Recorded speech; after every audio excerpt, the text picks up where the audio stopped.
Hi friends, இந்த வீடியோவில் நம் இந்திய நாட்டில் நடந்த மிகப்பெரிய துயரமான சம்பவம் புல்வாமா அட்டாக். 2019 நடந்த புல்வாமா தாக்குதல், அதை பற்றின விவரங்களை தான் நம்ம பார்க்க போகிறோம். இதை பற்றி உங்ககிட்ட ஷேர் பண்ணிக்கிறதுக்கு நான் ரொம்ப கடமைப்பட்டிருக்கேன். வாங்க ஃப்ரெண்ட்ஸ் பார்க்கலாம்.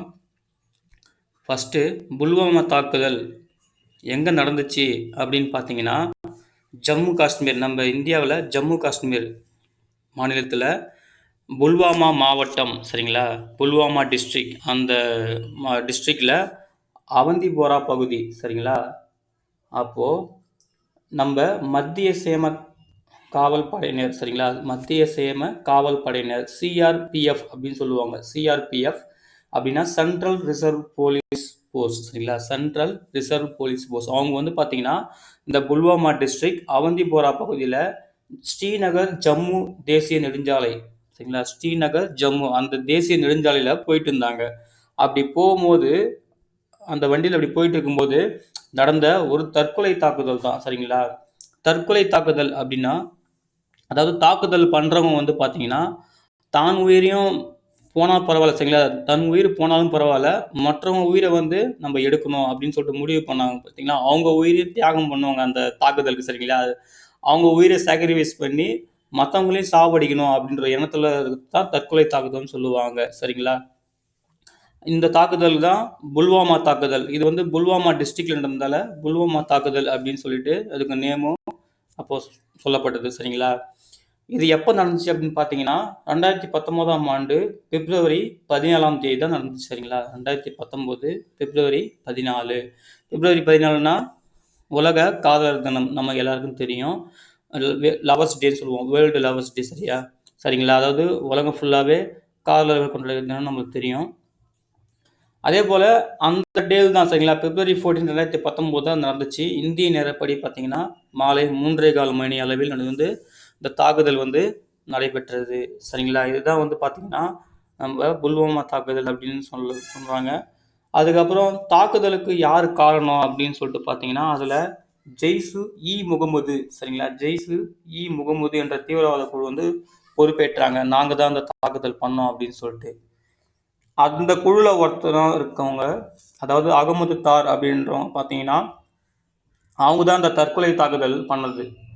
அகமது தார், அவங்க வயசு வந்து பார்த்தீங்கன்னா 20, சின்ன பையன்தான். அந்த தற்கொலை அவங்க உயிரையும் மாய்ச்சிக்கணும்னு பார்த்தீங்கன்னா நம்ம போலீஸ் ஃபோர்ஸ், அந்த வண்டியில் வந்த போலீஸ் ஃபோர்ஸே வந்து தாக்குதல் பண்ணிட்டாங்க. வந்து பார்த்தீங்கன்னா அகமது தார்ன்றவங்க வெறும் 20 வயசு தான், சின்ன பையன்தான், சரிங்களா. அதுக்கப்புறம் இந்த ஜெய்ஷ்-இ முகமது அப்படின்னா என்னன்னு பாருங்கள். அதாவது நம்ம இந்தியாவில் காஷ்மீர் மாநிலம் இருக்குது பார்த்தீங்களா, அதில் வந்து நிறைய போராளி குழுங்க இருக்காங்க. அந்த போராளி குழுங்களில் ஒரு குழுவாக தான் இந்த ஜெய்ஷ்-இ முகமது குழு வந்து இருக்குது, சரிங்களா.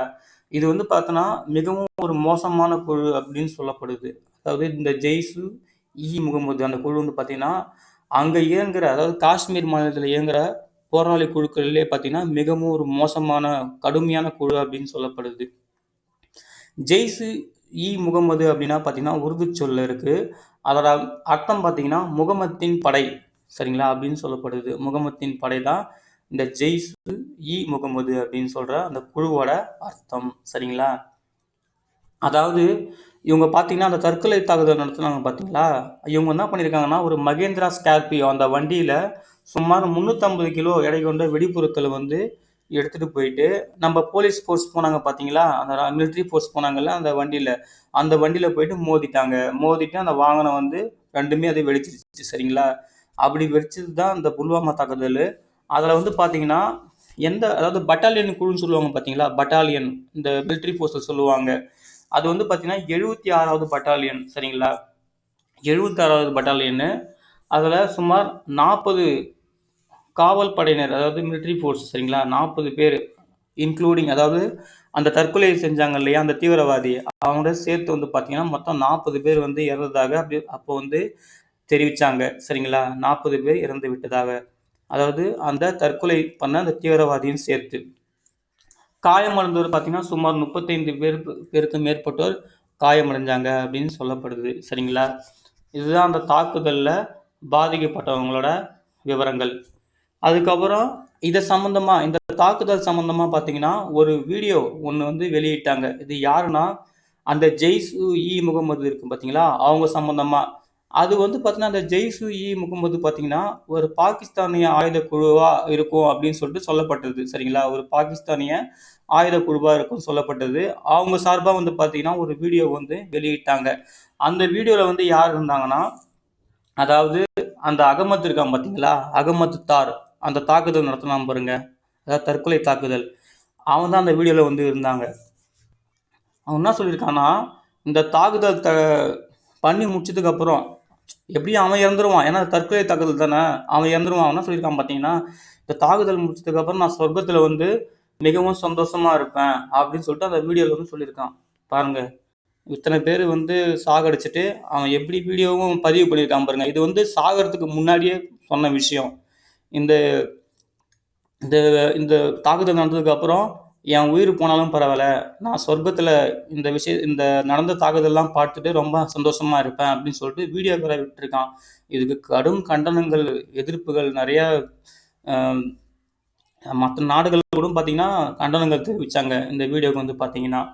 அதே போல் நம்ம போலீஸ் போஸ்ட்லாம் இறந்தாங்க பார்த்தீங்களா, அந்த மிலிட்ரி போஸ்ட் இறந்தாங்கல்ல இந்த வண்டியில் போயிட்டு, அவங்க வந்து பார்த்தீங்கன்னா இந்த மாநிலம் வாரியாக, அதாவது சென்ட்ரல் ஃபோர்ஸ் தானே, எப்படியும் ஸ்டேட் வைஸு அதில் ஒர்க் பண்ணுறவங்க கூட இருப்பாங்க. மாநிலம் வாரியாக எத்தனை பேர் வந்து உயிர் போனாங்க அப்படின்ற விவரங்கள்லாம் சொல்லியிருந்தாங்க. அதாவது பார்த்தீங்கன்னா உத்தரப்பிரதேசம் சேர்ந்த ஒரு 12 நபர்கள். சரிங்களா, உத்தரப்பிரதேசில் ஒரு 12 பேர், அதுக்கப்புறம் ராஜஸ்தானில் சேர்ந்த ஒரு 5 பேர், அப்புறம் பஞ்சாப் மாநிலத்தை சேர்ந்த ஒரு 4 பேர், அப்புறம் தமிழ்நாடு, மேற்கு வங்கம், மகாராஷ்டிரா, உத்தரகாண்ட், ஒடிஷா, பீகார். சரிங்களா, இதில் தலா 2 பேர். சரிங்களா, 2 நபர்கள் இவங்களாம் இறந்துருக்காங்க. அதே போல் அஸ்ஸாம், கேரளா, கர்நாடகா, மத்திய பிரதேசம், இமாச்சல் பிரதேசம், ஜம்மு அண்ட் காஷ்மீர், இதில் வந்து பார்த்தீங்கன்னா தலா ஒரு நபர்கள். இத்தனை பேர் இறந்துட்டு போயிருக்காங்க. சரிங்களா, அதான் சொன்னல, அதாவது அந்த தீவிரவாதியும் சேர்த்து மொத்தமாக 40 பேர்கிட்ட இறந்துட்டாங்க. அதே போல் 35 பேருக்கு கிட்ட காயம் அடைஞ்சிட்டாங்க இந்த தாக்குதலால் அப்படின்னு அப்போ தெரிவித்தார்கள். சரிங்களா, இதுதான் இந்த புல்வாமா தாக்குதலோட முக்கியமான விவரங்கள். அதுக்கப்புறம் பார்த்தீங்கன்னா நம்ம தமிழ்நாட்டில் வாங்க, அதாவது தமிழ்நாட்டில் 2 பேர் இறந்தாங்கன்னு சொன்னோம் இல்லையா, அந்த போலீஸ், அதாவது மிலிட்ரி ஃபோர்ஸில் இந்த தாக்குதலில். அதில் வந்து பார்த்தீங்கன்னா ஒருத்தர் வந்து பார்த்தீங்கன்னா சுப்பிரமணியன், வயசு வந்து பார்த்தீங்கன்னா 28 வயசு, சின்ன வயசு தான், 28 வயசு. அவர் தூத்துக்குடி மாவட்டத்தை சேர்ந்தவர். அதுக்கப்புறம் பார்த்தீங்கன்னா சிவசந்திரன் அப்படின்றவர், அவர் வந்து பார்த்தீங்கன்னா அரியலூர் மாவட்டத்தை சேர்ந்தவர். சரிங்களா, இவங்களுக்காக நம்ம தமிழ்நாடு அரசு வந்து பார்த்தீங்கன்னா 20 லட்சம் ரூபாய் இழப்பீடாக அறிவித்து கொடுத்துருந்தாங்க. சரிங்களா, இதுதான் வந்து நம்ம தமிழ்நாட்டில் இறந்தவங்களோட இந்த விவரங்கள். சரிங்களா, அந்த தாக்குதலில் இறந்தவங்களோட விவரங்கள். அதுக்கப்புறம் இந்த உலக நாடுகள் ஃபஸ்ட்டு வந்து பார்த்திங்கன்னா இந்த தாக்குதலுக்கு, புல்வாமா தாக்குதலுக்கு வந்து நாங்கள் வந்து காரணம் கிடையாது அப்படின்னு சொல்லிட்டு பாகிஸ்தான் வந்து மறுப்பு தெரிவித்தாங்க. அதுக்கப்புறம் பார்த்தீங்கன்னா மற்ற நாடுகள், அமெரிக்கா, இலங்கை, உருசியா, பிரான்ஸ், சீனா போன்ற மற்ற நாடுகள் வந்து பார்த்திங்கன்னா அவங்க கண்டனங்கள் தெரிவித்தாங்க. இதெல்லாம் ரொம்ப வந்து ஒரு மோசமான ஒரு செயல் அப்படின்னு சொல்லிட்டு அவங்கவுங்களும் பார்த்திங்கன்னா அவங்கவுங்க கருத்துக்களை வெளிவிட்டு கண்டனங்கள் வந்து தெரிவித்தாங்க. அதே போல் இந்தியாவுக்கு வருத்தத்தையும் தெரிவித்தாங்க. சரிங்களா, இதுதான் வந்து இந்த உலக நாடுகளோட கருத்துக்கள். சரிங்களா, அதுக்கப்புறம் இதில் ஒருத்தர் இருக்கான், யாருன்னா, அதாவது இந்த புல்வாமா தாக்குதல் வந்து கொண்டாடி இருக்கான் இந்த தாக்குதலுக்கு அப்புறம். அது யாருன்னா பயாஸ் ரஷீத் அப்படின்றவங்க. அவங்க பேர் வந்து பார்த்தீங்கன்னா 22 வயசு தான், பெங்களூரை சேர்ந்தவங்க. சரிங்களா, கர்நாடகா மாநிலம் பெங்களூரை சேர்ந்தவங்க. அவங்க வந்து பார்த்தீங்கன்னா இந்த புல்வாமா தாக்குதலை வந்து மகிழ்ச்சியாக கொண்டாடி இருந்திருக்கான். இந்த செயல் வந்து பார்த்தீங்கன்னா நம்ம நாட்டையே இழிவுபடுத்துகிற மாதிரி, நம்ம நாட்டையும் நம்ம இராணுவத்தையும் இழிவுபடுத்துகிற மாதிரி அந்த வீடியோ ஒன்று எடுத்து சமூக ஊடகத்தில் வந்து போட்டுருந்துருக்கான். சரிங்களா, இதை வந்து கவனித்த நம்ம இந்திய அரசாங்கம் வந்து பார்த்திங்கன்னா, இந்திய அரசாங்கம் அதுக்கப்புறம் அங்கே பெங்களூரு ஹை கோர்ட் இருக்குது பார்த்தீங்களா, பெங்களூரு சிறப்பு நீதிமன்றம், ஸ்பெஷல் கோர்ட் சொல்லுவாங்க, அவங்க வந்து பார்த்திங்கன்னா இதை கவனித்து அந்த பயாஸ் ரஷீத்ன்றவங்க பார்த்தீங்கன்னா 5 ஆண்டுகள் சிறை தண்டனையும் 10,000 ரூபாய் அபராதமும் விதித்து தண்டனை வழங்கினாங்க. சரிங்களா, இது எப்போனா 3 வருஷம் கழிச்சு. சரிங்களா, தாக்குதல் நடந்தது 2019, இது லேட்டராக தான் தெரிய வந்தது. அதனால் 3 வருஷம் கழிச்சு வந்து பார்த்திங்கன்னா இதை அவங்க கவனித்து அவனுக்கு வந்து பார்த்திங்கன்னா பெங்களூர் சிறப்பு நீதிமன்றம் 5 ஆண்டுகள் சிறை மற்றும் 10,000 ரூபாய் அபராதம் வந்து விதிச்சாங்க. இது எப்போனா 1 நவம்பர் 2022, அப்போ 3 வருடம் கழித்து. சரிங்களா? இதுதாங்க. அதாவது நம்ம இராணுவத்தை வந்து இழந்து எவ்வளோ வருத்தங்கள் அங்கே வந்து எவ்வளோ மக்கள் வந்து வேதனைப்பட்டாங்க, எவ்வளோ குடும்பம், அவங்க சார்ந்த குடும்பம் எவ்வளோ வேதனைப்பட்டிருப்பாங்க. இதே மாரி இந்த மாதிரி ஒரு செயல் செஞ்சுருக்காங்க பாருங்கள், எவ்வளோ பெரிய அயோக்கியத்தனமாக இருக்கும் பாருங்கள் நம்ம நாட்டில் இருந்துக்கிட்டே இருக்கும்.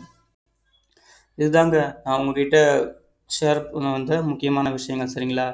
நம்ம நாட்டோட பாதுகாப்புக்காக நம்ம இராணுவம் வந்து அதாவது ஒரு பிரயோஜனமே இல்லாமல் கூட உயிர் போகுது. அந்த அளவுக்கு வந்து அவங்க தைரியமாக நம்ம எல்லையில் போயிட்டு போய் நம்ம நாட்டை வந்து பாதுகாக்கிறாங்க. ஆனால் நம்ம உள்ளூரில் இருந்துக்கிட்டு மக்கள் வந்து பார்த்திங்கன்னா ஒருத்தருக்கு ஒருத்தருக்கு இடையில ஈகோ அது இதுன்னு வளர்த்துக்கிட்டு ஒரு ஒற்றுமையே இல்லாமல் இருக்காங்க.